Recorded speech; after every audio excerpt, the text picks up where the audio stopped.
So yes, we have been quite a while. It has been quite a while since the last time, um, actually. Yes, it has been. It has been. Thank you for sending those PDFs over. That was very helpful. I mean, it's very exciting. I mean, I get a sense of what you are trying to accomplish. I also noticed that there are quite a few organizations in that kind of approaching this problem from different angles, from economic development, from the kind of the municipality perspective. I mean, kind of the local, whether it's Tucson or Phoenix or Mesa or whatever, they all kind of are nibbling at this from that side. I'm curious from kind of to frame the conversation. What is what's the audience? Is it the more the kind of the American side or the Mexican side, or the kind of the municipalities, the public sector, the private sector, by sector, by industry sector? Kind of an overview and the things that you're trying to accomplish. I think would be very helpful. Okay, let me go to the preliminary draft. What are the summary is we are facing a challenge, and particularly the Arizona-Sonora border, which is a mega region since has been there for 60 years. The commission that connects the states of Arizona and Sonora has been working in developing this concept of an integrated region between two states across two countries. And they confront now a particular challenge with regard to the coronavirus and the impacts that it will have in the region, affecting both Sonora and Arizona. So let me go to your first question was, what's the target audience? The target audience is Arizona government and Sonora government and business. So we have the business chambers in different areas and the governments of the state. The governors of Sonora and Arizona are the main officers of the Arison mega region. So we, in my case particularly, are working with the coordinators of this commission in setting up a special. It was going to be a smaller kind of conference or activity next to the ISPI conference in Tucson, but things happen in a completely different way.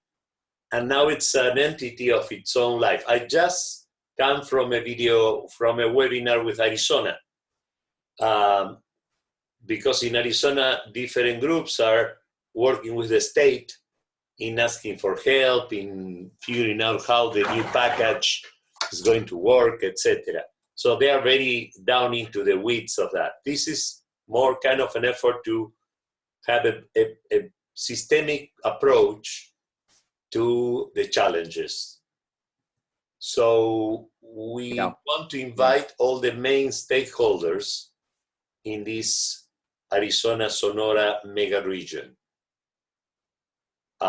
In terms of deliverables, yes. Practical deliverables to the stakeholders that you identified, whether they're on the public side or the private side, what are those, and how are those different than the reports or the literature that is already available on the subject? Because there's quite a few that's been published over the last 5 years, in particular over the last 5 years, by different groups, because there are obvious synergies between the two sides, between Arizona and Sonora. They're complementary, but they're not connected in any meaningful way. So they're gaps, and obviously the border plays a critical role into that into that ecosystem, whether it's Yes. economic or social, and so on.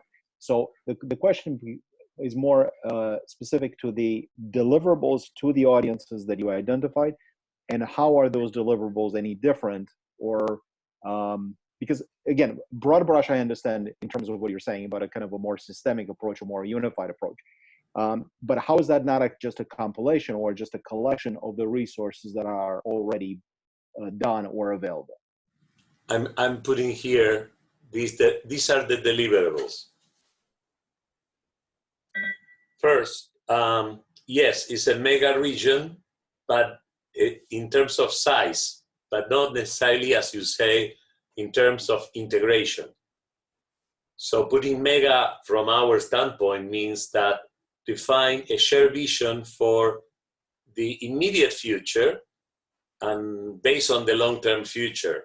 So they have to, what are the priorities and key social, organizational, and individual performance priorities before, during, and after the pandemic. The idea is we should provide a shared framework to work to make this possible, all these groups to integrate. Can I stop you right there for? Can I stop you right there for a second? Sure. Because I have a question, because you mentioned specifically the pandemic. I'm reading this as basically being the trigger or the change, and what would actually be different than anything that it was up until this point. Is that correct? Correct. Exactly. Let me. Okay. Yeah. Because here's the reason, and what you're seeing on the map, what you're seeing on the screen. I'm hoping that you can see the screen, because it kind of cuts in and out. So I don't know if you're seeing the video, if you're seeing the map. I'm assuming you can see at least the map or the video. No, share, please. I took control of the share. I will stop share so you can share your map, Len. Go ahead. Okay, because it's relevant for this point as we go further down the road, because there's so many things, there's so many elements. Okay, yes. So what you're seeing here, it's obviously the Phoenix area and the major sorry, kind of I don't see highway. it yet. Those are the lines. We don't see it yet. I think you have to share the map again. Now we do. Okay, so it's a delay. You have probably about close to a 5-second delay. Okay. Okay. So I'm not gonna move it. It's fully interactive. I'm not gonna click around. But basically, what you're seeing here are several layers, and I'm illustrating this just for the purpose of the points that obviously that are gonna follow. The dots, the red dots, those are basically, and I can show you the legend actually, because that would be the easiest thing out. But okay. So the red dots are the ambulatory surgical centers. These are basically the 23-hour hospitals. So they don't have the overnight, they don't have the 24-hour capacity, but they're basically the urgent care type things, and there are quite a few. The green shading, it's actually a designated area, and it could be, in this case, it's the opportunity zones, because it's a classic kind of for economic development and things of that nature. But it can be anything. The point is to illustrate that we could actually have some type of a condition or some type of a determinant being basically illustrated in that. And then the third element is basically the median family income. And again, that can be changed from whatever, and you have the cohorts, and you see that to the side. Yes. And then in terms of the lines, the highways, and the freight network, again, depending on what the conversation is it about access to those facilities, or access to that, or is it access to goods, and where we get into the freight and things like that.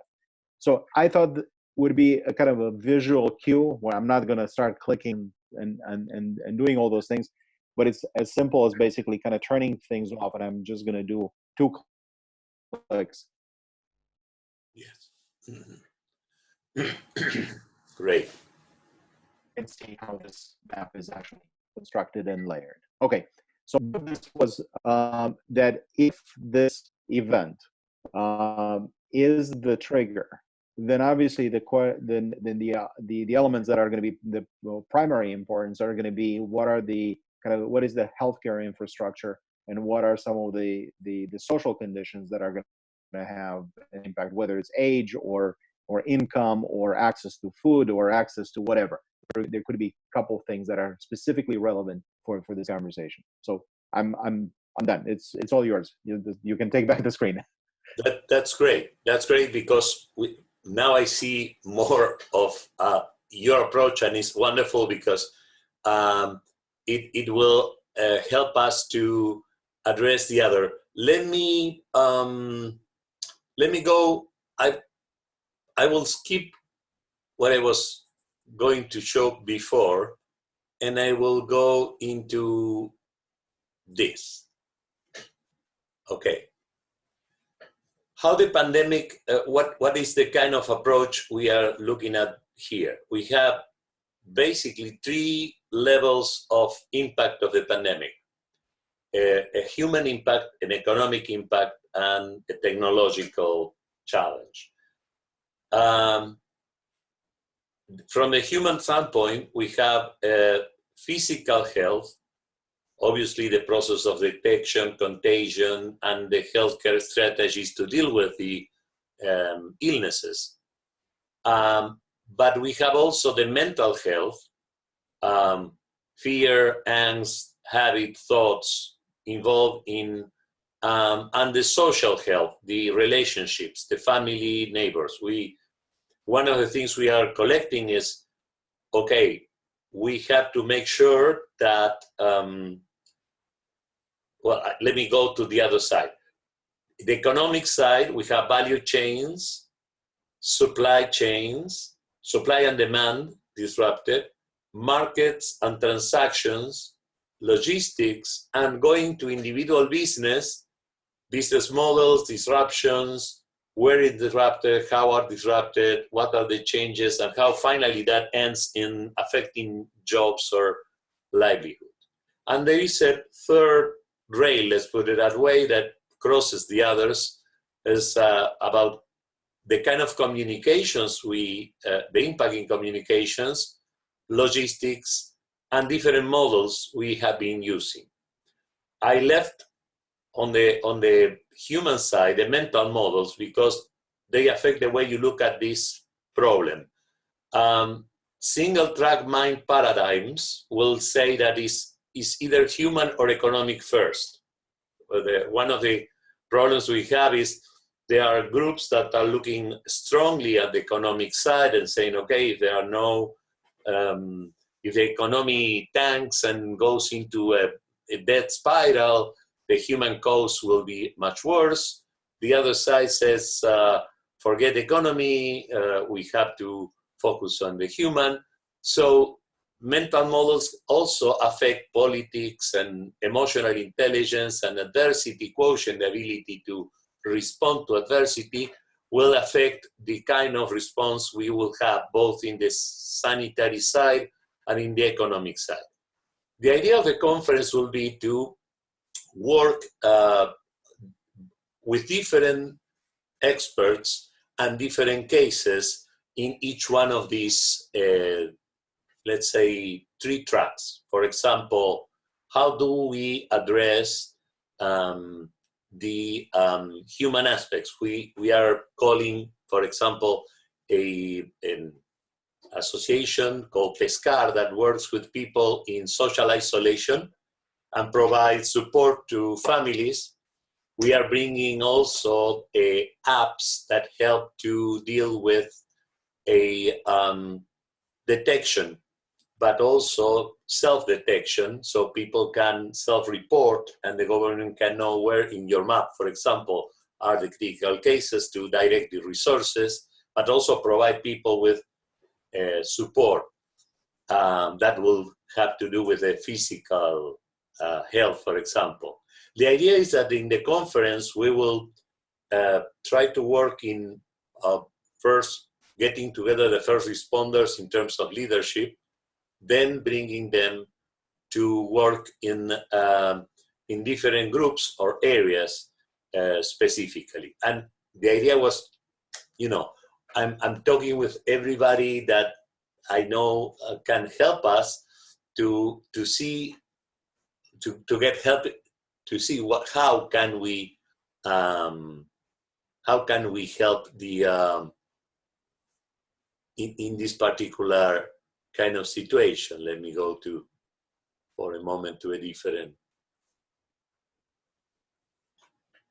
The idea for the conference is the ARISON leadership should be able to identify a long-term megavision and how the crisis affects before and after, identify key challenges, the spillover and connections between these things,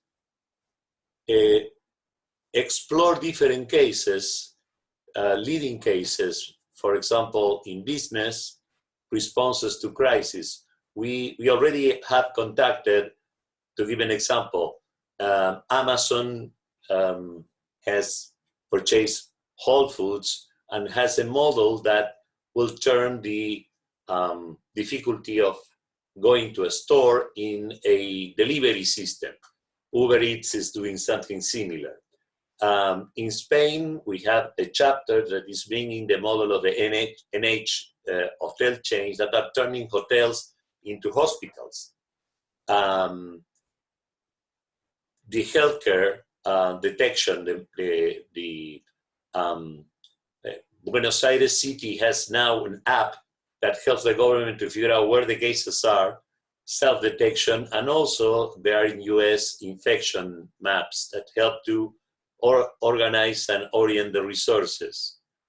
The education, well, what happens with the turning, you know, to, for a period of time from on-site to online and how to, and family relationships, all that has to do with working with family and friends, reconnecting or keeping contact by buildings or neighborhoods that can become isolated or have specific needs or can collaborate, and rural areas. And basically the idea of the conference is these 4 blocks: identify a vision, identify the challenges, explore different experiences, and think out of the box. So we can break out in different groups to work specifically in each one of the different areas. The idea of bringing experiences or leading cases of actual fighting, confronting the virus, and also ideas that can help. Well, that's basically the purpose of this virtual conference. Will be a series of meetings along at least a month. So we are not following the idea of, oh, okay, we are going to do that in a morning or in a day or 3 days, but in a series of process. And we will start with a group of leaders, and they will take over from there to work with other people. So they will multiply the process. Okay, I don't know if this clarifies a little.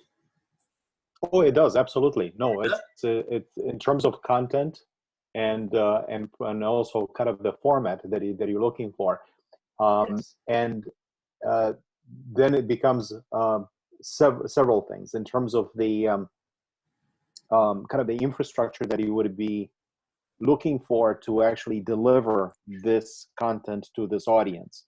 There are going to be a couple things. Number one, and actually some of it is going to be live through kind of a video chats and things of that nature. Yes. Some of that can be recorded and be available on demand for someone Yes. who, let's say, was unable to participate or unable to come to the video conference. Would be by invitation. It would be something that it would be kind of managed process, is not kind of a free for all. And it would obviously have some sort of deliverables in terms of PDFs or things of that nature, and then kind of have a kind of a feedback mechanism at the end in terms of was this helpful? Was it something that needs to be done? I mean, it doesn't need to be kind of it could be an online survey, but it could be just a PDF and said, hey, these are the kind of the benchmarks, or these are the things that that would be relevant in the conversation. So there are all kinds of offline deliverables or things that are outside of that session. Exactly. So the way I'm looking at something like a session like this would be kind of the front end. Who is invited? How do they access this information? How do they interact with the rest of the participants? What happens after the event ends? And how that kind of, what is the process loop, or what's the loop back for to improve the process or to continue the process? Because again, yes, it's an event that we're dealing with, but the reality is it's the process that that everybody has to kind of readjust or re-engineer some of those elements that up until now they were kind of assumed to be X, but clearly they're not going to be X. They could be significantly impacted by such events. I mean, the fact that we only had this one to deal with up until now, you can look at it from the other side of the coin. I think we're lucky. I think this is actually a tremendous opportunity to adjust. Could have been much worse. Oh, yeah. And two things important, Len, is we are absolutely in sync with what you said. Is number one, the sequence of this process is the real sequence, meaning fire, aim, prepare.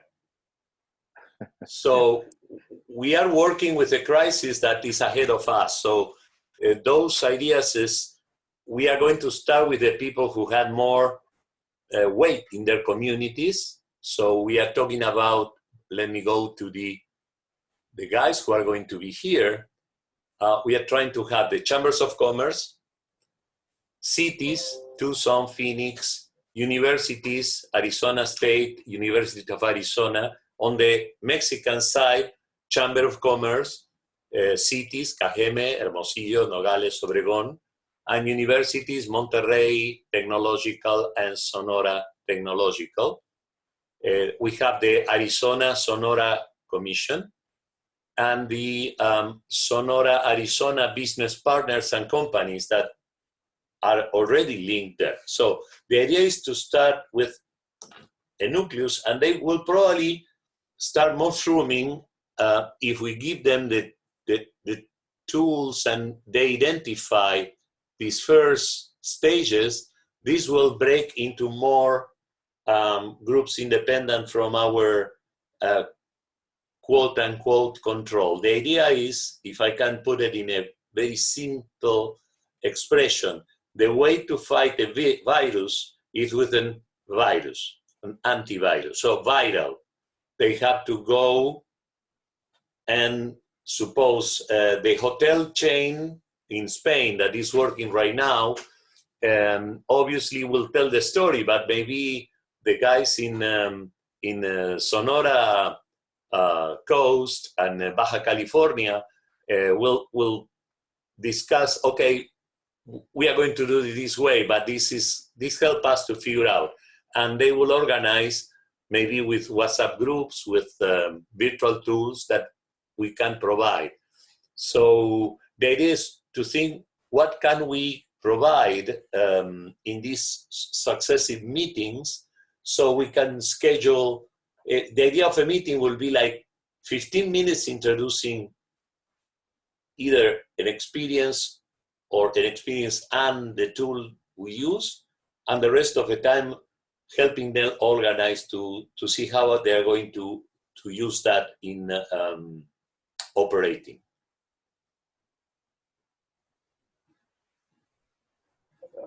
Absolutely.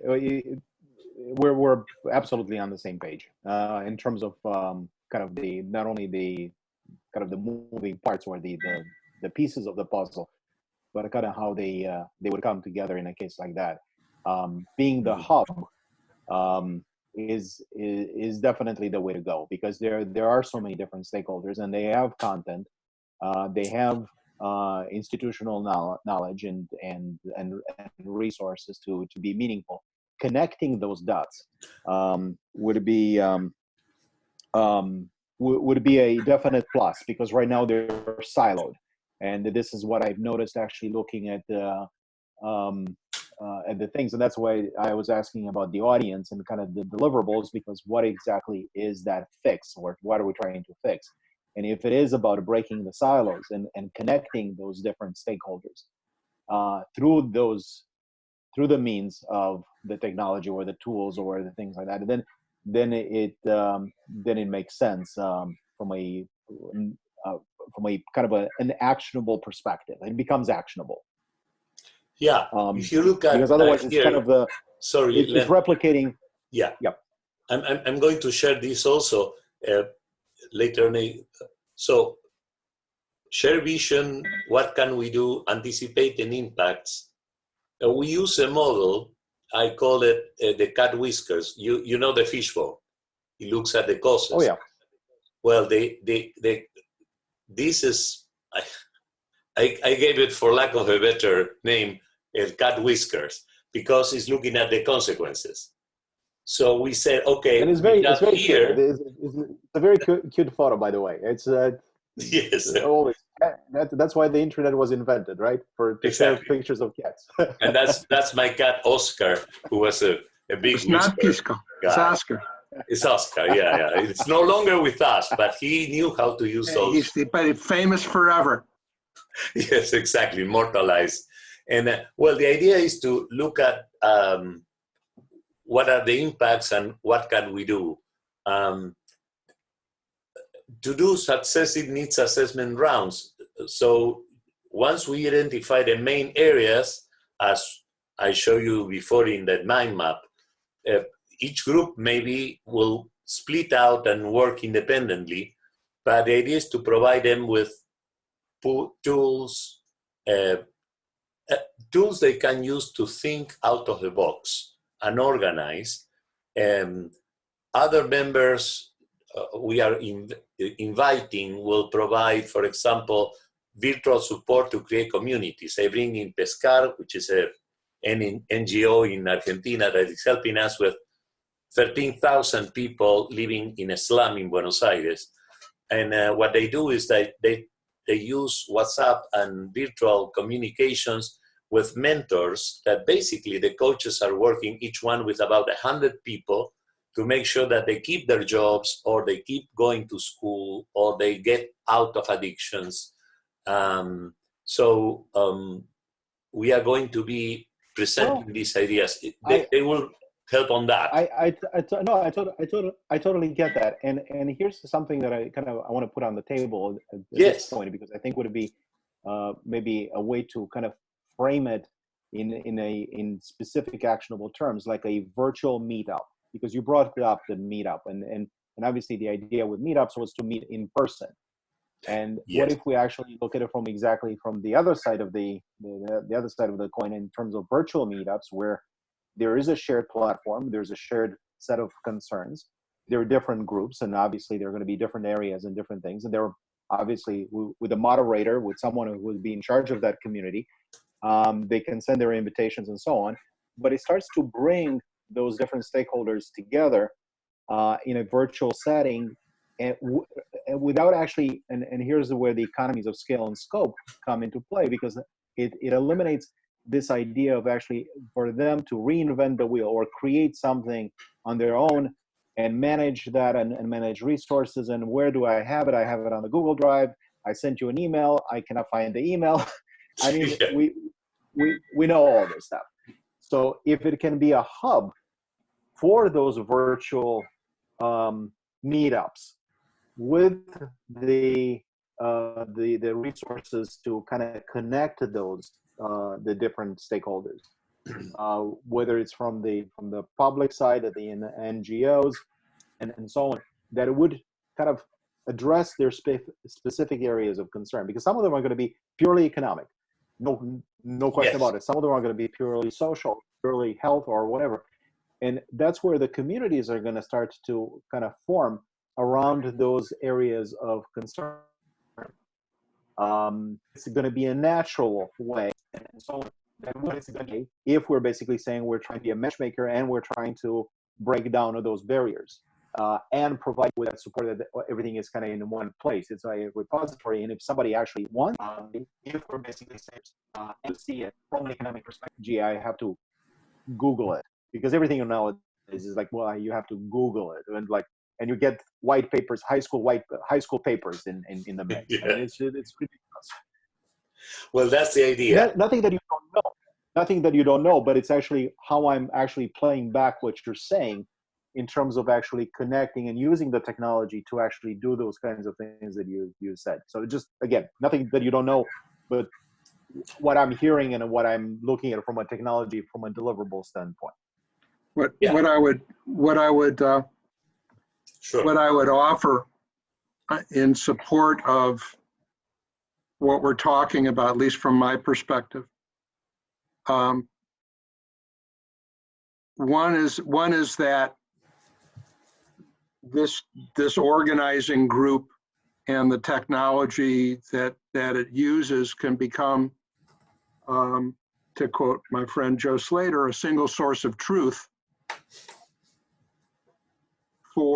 and repository for materials that are developed, source materials and whatever, so that we don't deal with the breakdowns of versioning that go along with when that isn't handled well. That's number one. Huge issue, correct. Number two is that yes, this is about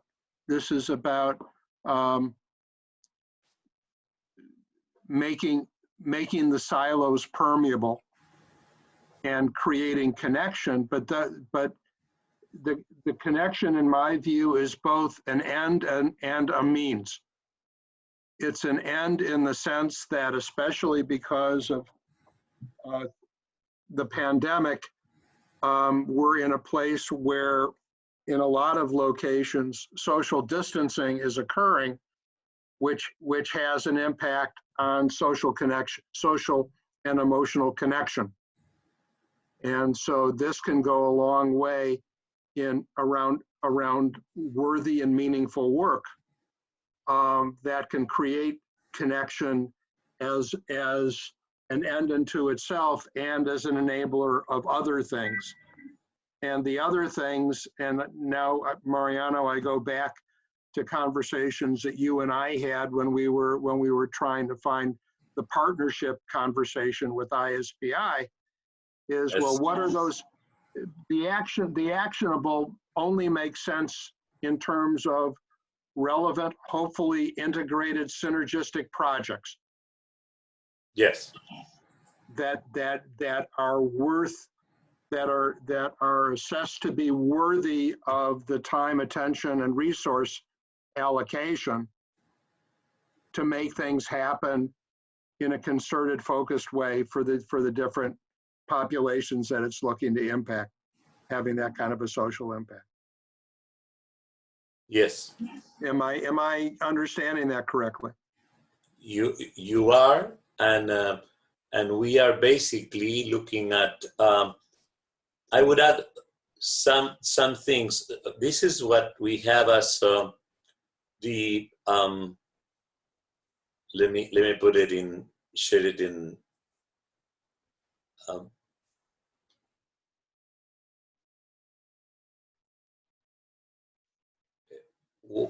Why do we do in performing under pandemic conditions?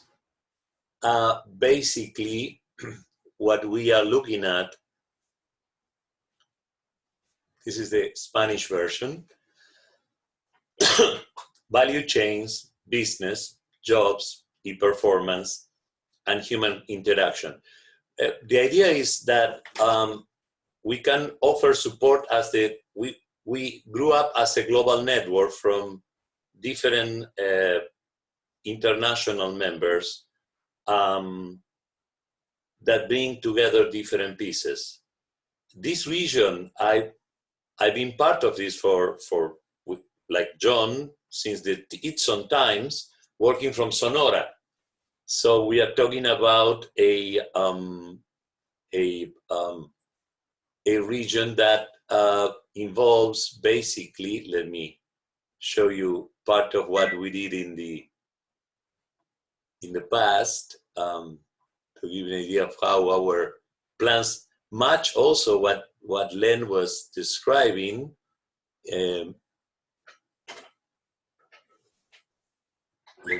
Let me go to the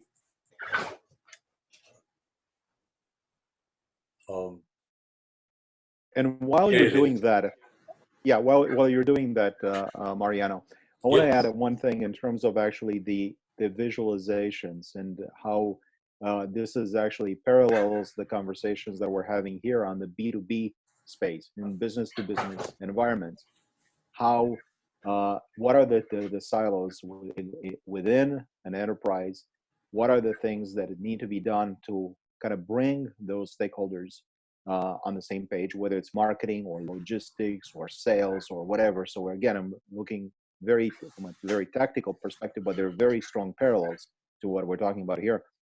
And then how do we actually use the visualizations and including maps, geospatial perspective on proximity, on assets, community assets, resources, that's great. Connections, distances, and on and on and on. And the idea is that once people are kind of on the same page, I mean, in some cases, literally on the same page, it's like, here's the frigging map, look at it. These are the things that we have to work with. Then it actually starts to be, it's not hypothetical, it's not just a kind of academic, but rather given those conditions, given those factors, who are the people that we need to talk with and have a seat at the table? Yeah, exactly. And how this connects. So I think that your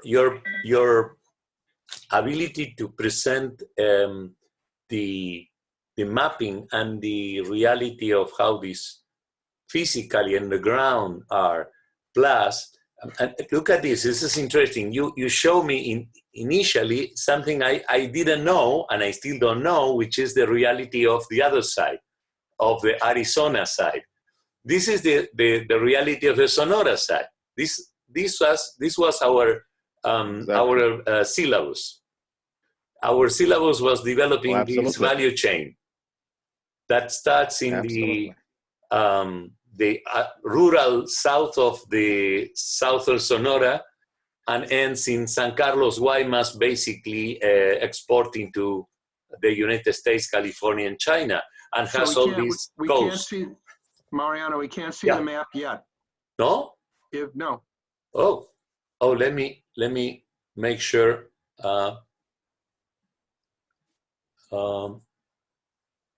Oh, sorry. I know what happened. I was sharing one by one. Now. Okay. Thank you. I thought I was sharing my screen. I was sharing just one thing.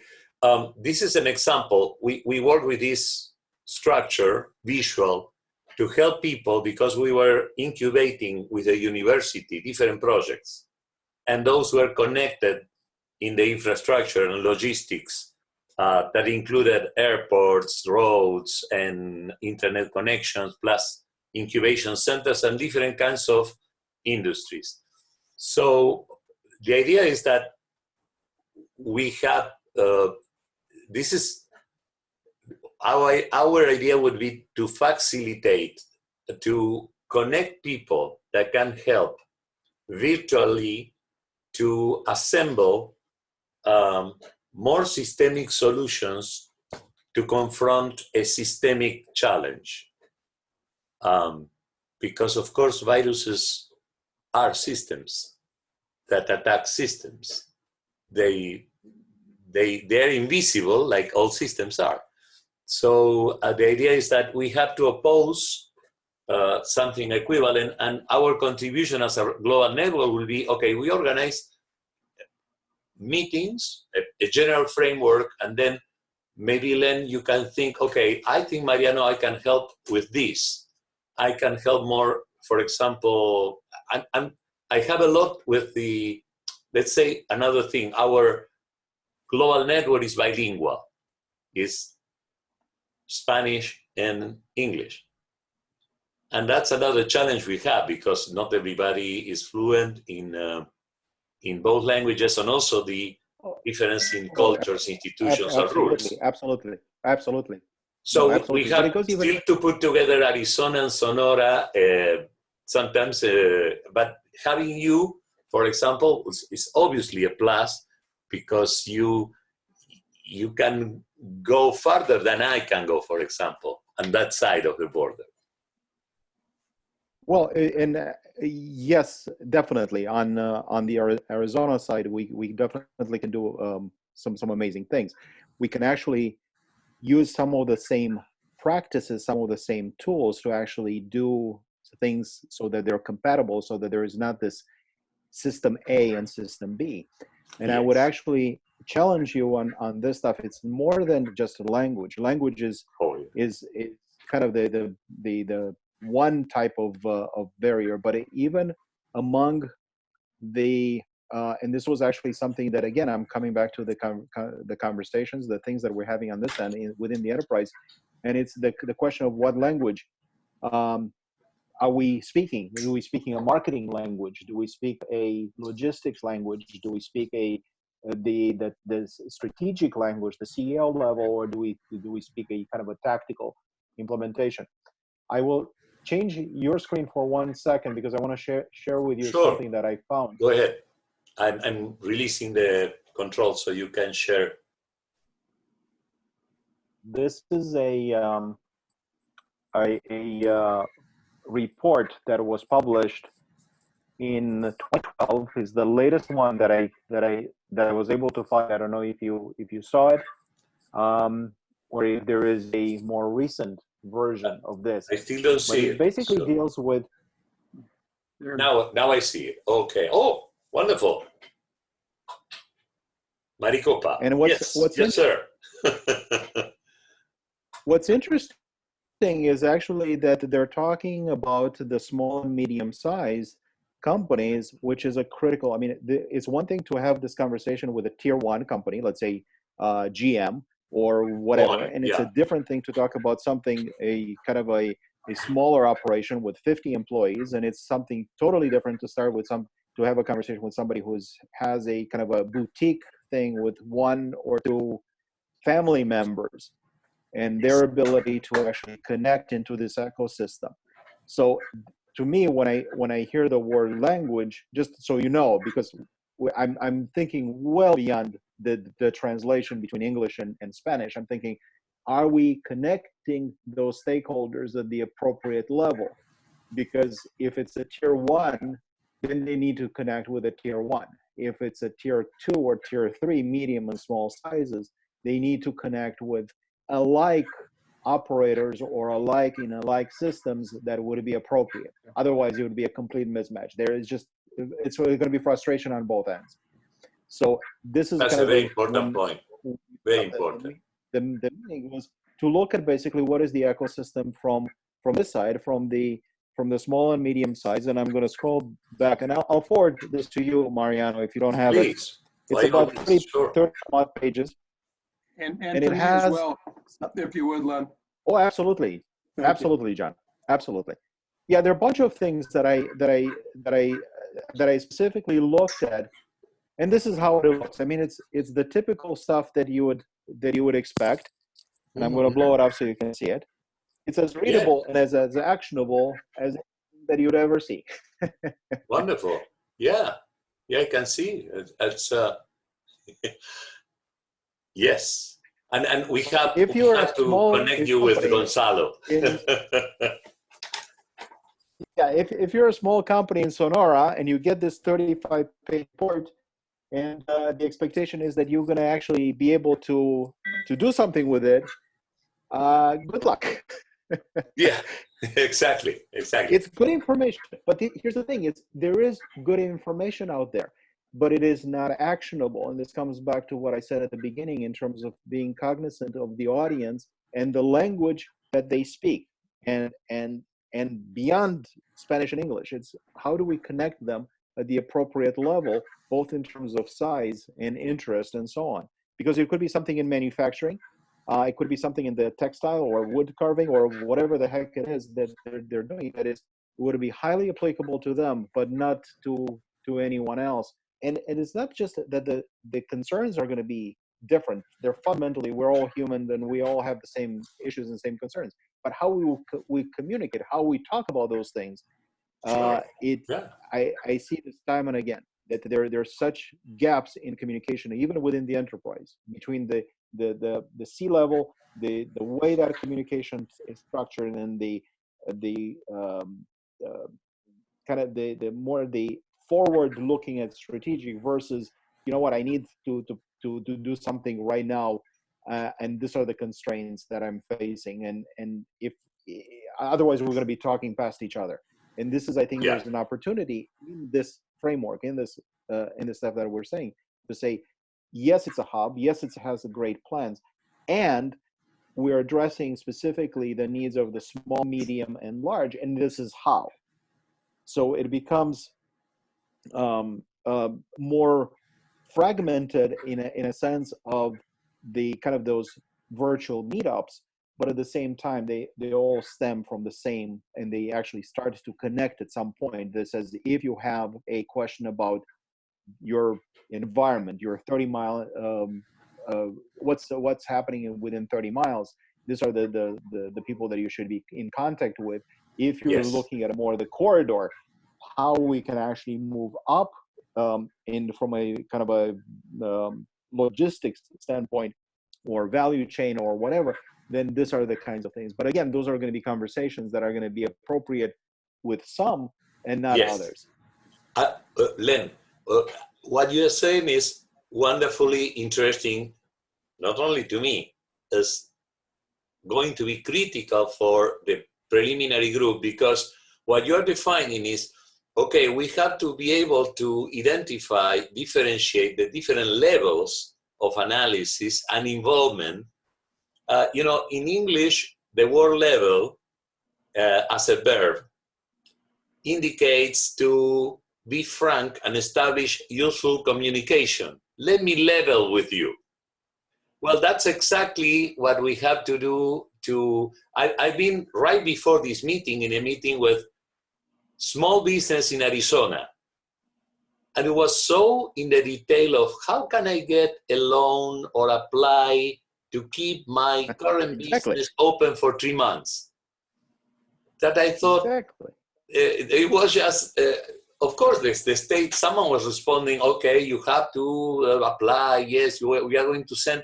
But that was the kind of thing that scared the hell out of me, because I thought, I mean, there is no way in heaven that anybody can function. So we have to maybe differentiate and do what the virus do. The virus start in a part and then they spread. And we should go starting from, if we can, at a certain level, and then help them spread. We will not be able to do a comprehensive, perfect, ultra-systemic, Buckminster-Fuller kind of geodesic dome, but we can at least go a little. Yeah. And we need to acknowledge that there are going to be differences, and it's not one size fits all. Yeah. Otherwise, the people are going to show up expecting A, and then the reality is something totally different than their expectations. And they're going to come in, it's like, I'm looking for a loan. Well, no, we're looking basically to talk about the framework in which an NGO operates within that stuff. It's like, well, gee, I should have known that before I came to the meeting. And they're not going to be able to express that, but they're going to be, by the questions that they're going to ask, it's clear that there was a total misunderstanding of deliverables and goals and objectives from that side. And when it comes, I'm sorry. Go ahead, John. Just one more thought, and then I'll and one more thing. And when we're talking about small and medium-sized companies, I think the greatest benefit to them would be to actually help them understand. And you touched on this, Mariano. What is the demand? Well, in order to understand the demand side, it's basically do they understand? Do they really fundamentally understand the customers? And I'll give you a kind of a tangent on this, but I think it's very relevant, because if you're looking at it from the American side, Arizona, tourism is a critical component. And if you look at specifically the international tourism, probably close to 90% is from Mexico. Nothing unexpected. Now the question becomes, who are the people from Mexico who are coming to Arizona to spend the night, to spend their money, to do those kinds of things? And how that can actually be translated into something that Sonora, for example, can work with, can be almost like a funnel for those kinds of things. Now you're talking specifically to something that would be of interest exactly to the American side of concern. And then the flip side is like, okay, from the Sonora side is going to be the manufacturing, is going to be the labor, is going to be those kinds of things. And again, that would be the kind of conversation. But the idea is to look to be in their shoes, and then to say, okay, who are the customers that are they're gonna engage with, and how do we make sure that not only that we're communicating this, but actually we are actively helping you to address those things of concern that is about demand and about actionable things, and how those two things start to connect within a region, instead of being two parts kind of connected and divided by a border. Yes. And one thing that you are saying that is very important also is I would like you to help us in organizing the, when we start at the top level, these are the questions. Who should be in the next meetings, or who should be invited to work with this, or what level is this, the proper level to work with? And the other thing I was thinking is, speaking about putting ourselves in the shoes of other people, we only have 2 feet. So trying to have a pair of shoes at a time. If we can get down, for example, the tourism or the manufacturing or the agriculture, one value chain at the time for us. I mean, obviously they can work at the same time, but at least to have an idea of, okay, we understood this and we got these people together. And if we can do this with at least one string of these groups, I'm more than happy. I think that. Oh, there's no question about it, Mariano. And I think this is the reason. I mean, that is obviously the reason why I mentioned tourism, because that is a critical of critical interest to Arizona. It is not the number one in terms of GDP. I think it's down the pecking order, but it is from a local perspective, from the small and medium. It is a crucial thing, and especially when it comes to the pandemic, this is going to be the most affected, not the government spend or not the kinds of things that would be on the large scale, but really the ones that are going to get the most, they're going to get the brunt, the hit in a case like this with a pandemic is going to be the tourism. And there, yes. and you know, everything that goes around this ecosystem. So again, if we are to concentrate on one thing, and I would say, if we can pick this one, let's say tourism, we can look at it from the perspective of that. We can start with a survey to actually ask the operators, who are your customers? Where are they coming from? And then actually go back to Mexico, and then say, are you going to? I mean, there are studies, and I'll send you the things that I found in terms of the data for tourism on both sides. But it's kind of generic. It doesn't get into the qualitative aspects. What motivates them to come? What are the drivers for this? It's just kind of raw numbers. It's like, well, we have 9,000 people and 3,000 of this and 7,000, but there's no nuance to that. And I think this is actually where those are the kind of the first things that I think should be done in terms of the qualitative aspects of that, having a better understanding of the drivers and what would be the connecting the primary areas of concerns and so on. And then we can start saying, given those things, this is basically how the puzzle is going to be put together. If you're a small company, if you're a medium-sized company in this industry with those types of concerns and so on, and then everything starts to kind of roll from there. I'm writing an example, as you mentioned, of another thing that we are working. So number one, you described very important, the chain in the economic side is, okay, there is a disruption. Where is disrupted? How is disrupted? What changes we have to do? How are the new jobs? But sometimes the problem they have is, and I noticed because this is what the meeting I was with Arizona before is, please give me money so I can reopen my business in 4 months. Well, good luck with that, because who knows what's going to be there in 4 months. But what you have now that can be helpful is what NH in Spain is, a large chain. They are turning hotels into hospitals. So they are attacking a physical health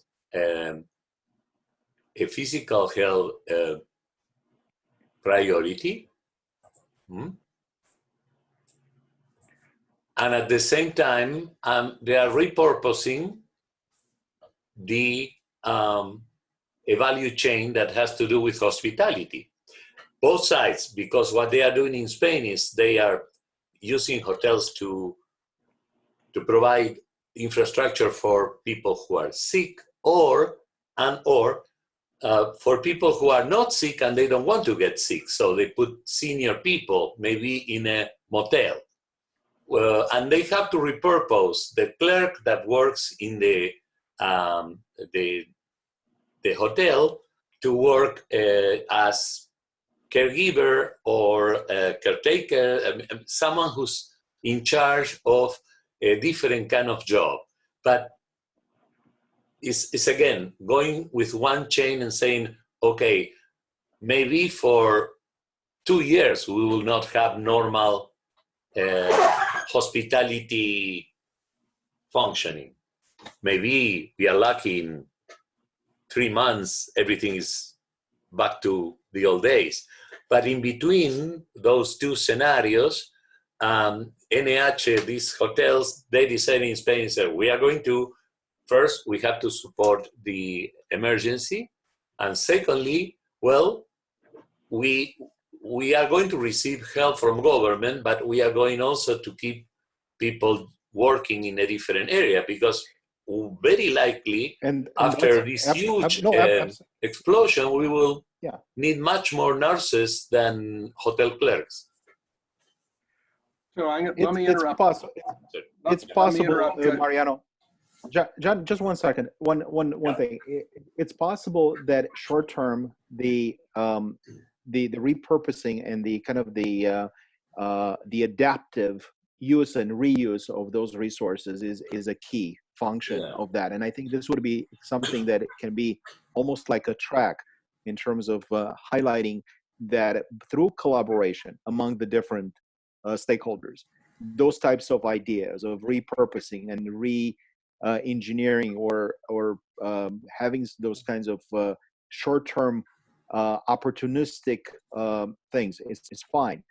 The second part, and actually where I think we need to concentrate more of is kind of the long-term catalytic role that I think we can have through the tools and through the things that we do. So being kind of opportunistic and addressing some of those short-term speed bumps, yes. I also think those can be done better by connecting those stakeholders and kind of facilitating those conversations among them to see if there's a kind of a short-term reuse, repurposing opportunity. And then the second thing, and here's where I think we should be playing more of the role, is of the catalyst in looking to say how actually from a system perspective we can improve to actually be back at a full capacity, not in 3 years, but maybe in 6 months or sooner. So if we frame it like this in terms of the kind of the role, then I think there are two tracks. So that's what I wanted to add, John. It's Yeah. It's all yours. Excellent. Excellent. Couple things. Number one, get to the comment about people ending up in the wrong conversation. I think there may be an opportunity for us through how we characterize what conversation is about, who it's best suited for. So people can self-select based on whether they're a tier 1, tier 2, 3 company, whether the conversation is strategic or logistic or something else, whatever those primary parameters are. I think we can enable them to make good choices. Yes. About where to locate their listening to get the greatest value, understanding that they'll have access to other conversations, but they can be live and present and potentially contributing to that. Second, I need to step off for a client call right now. I'll be back on the 6 o'clock call, Mariano, with you. And Yeah. third is you might want to consider inviting Guillermo and Joe. Absolutely. Because both of them, in light of the kinds of things that we're talking about, have lots and lots to share in this conversation. Absolutely. And Len, great to have you here and have you engaged and contributing in exactly the ways that you are. It's wonderful. By the way, Len, I completely agree, and I will add, if we can get connected through WhatsApp, I can, because I'm creating groups, that that way I can introduce you with some of the people on the other side, because I think we can work some things with Gonzalo, who's an economist and working on the Sonora side, and in a very similar perspective. So that will be very helpful. Absolutely. Looking forward, Mariano. I mean, obviously, this is the start of a conversation. It's very broad. It has a lot of details and a lot of nuances. And again, it's a question of connecting those dots, breaking silos. I mean, nothing that you don't know, obviously, and or John.